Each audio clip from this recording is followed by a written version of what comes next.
आज सुबह जल्दी उठ के हम नहा धो के तैयार हो चुके थे। फिर हम तैयार होके स्कूटी लेके चले गए गोदाम की तरफ। फिर हम दूध लेके वापस आ गए थे घर पे। फिर थोड़ी देर बाद हम निकल लिए दुकान की तरफ पैदल पैदल। फिर पैदल हम दुकान की तरफ जा रहे थे। बाज़ार का माहौल एकदम शांत था, बढ़िया धूप निकली हुई थी, एकदम बढ़िया माहौल था। फिर हम पहुंच गए दुकान के अंदर हमने लिया एंट्री। फिर हम गए काउंटर के अंदर जाते फिर आगे जीप आती रामकिशन जी ने हमें दी ट्रे। फिर हमने वो सब ट्रे लगाई काउंटर में। फिर रामकिशन जी थोड़ी देर पीछे खड़े थे। फिर हम लग गए भुजिया सेट करने में सफाई करके। फिर हमने धीरे धीरे करके एक एक खाने को साफ किया। फिर उस खाने के अंदर भुजिया सेट किए हमने। उसके बाद हम चले गए बाइक लेके घर की तरफ, क्योंकि दोपहर हो गई थी, खाना खाने का टाइम हो गया। फिर खाना खा के हमने बाइक उठाई अपनी वापस। बाइक को क्या चालू और निकल लिए दुकान की तरफ। बढ़िया धूप निकली हुई थी, एकदम बढ़िया मौसम बना हुआ था। फिर हम पहुंच गए दुकान पे। फिर दुकान पे पहुंचे। फिर श्रीपाल जी ने कहा कि जीप शाम का टाइम हो रहा है तो मैं जलेबी की तैयारी कर लेता हूँ।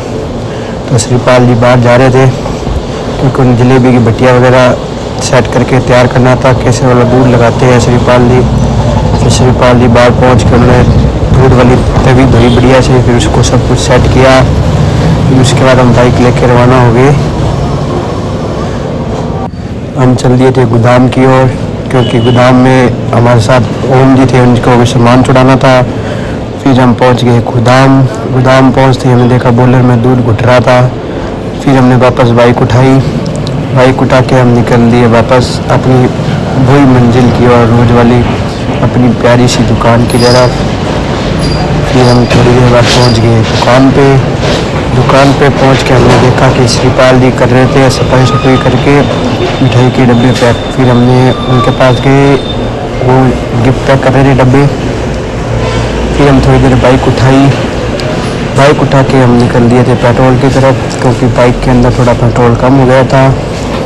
फिर हमने भराया पेट्रोल। फिर वापस आया, देखा कि रोटी वाले भाई साहब से श्रीपाल जी को समझा रहे थे। फिर श्रीपाल जी अपनी कोई वीडियो एडिट कर रहे थे कैपकट से। फिर उसको एडिट करके उन्होंने अपने फ़ोन में सेव की। फिर श्रीपाल जी का बाहर मन नहीं लग रहा था। रात को हमने की दुकान मंगल करती थोड़ी देर बात की हम सब ने। फिर मैम महाराज रामकिशन श्रीपाल जीप में बैठ के निकल दिए थे घर की तरफ।